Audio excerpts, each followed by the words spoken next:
Hello everybody, I'm Mrs. Hobbs. I'm going to be your English language arts teacher.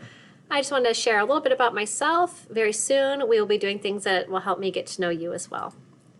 This is my virtual classroom. That's been all the rage with all the teachers this summer. It's kind of fun to create. I just put a few things here that might help you know me a little bit. You can see the University of Iowa poster up here. I graduated from the University of Iowa with my bachelor's and my master's degree. I like to garden, and some summers are better than others.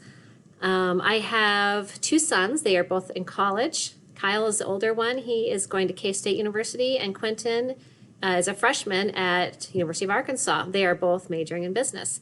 And I have a running poster because I enjoy running for exercise. I've done a couple of half marathons, but I just don't do that too much anymore. I mostly do it for fun and because I like hanging out with my running friend.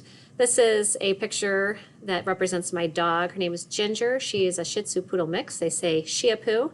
And I'll have a lot of fun stories with her as we continue. I've got a small pile of books here. I know typically you'll see an ELA teacher with a whole bookshelf of books, but I'm a really slow reader.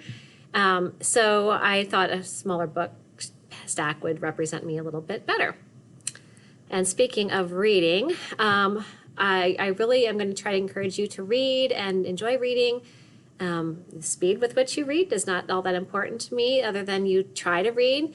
And the book that I'm currently reading is Not If I Save You First. It's one of the Trumans, and I just started it. It is about a girl whose father is a Secret Service man, and her best friend's father is the president. And so they spend a lot of time in the White House, and right from the very first chapter, somebody gets kidnapped. So it seems like it's going to be a good one. And I just joined a writing group, and right now I'm currently working on an article about teachers and awareness of diversity. I don't know, just playing around with it. And so I'll be encouraging you to have a current read and a current write in class as well. So I look forward to hearing and learning about you very soon. Shortly after this video, you're going to see a video that helps you walk you through Schoology and my course. Looking forward to the year, everybody.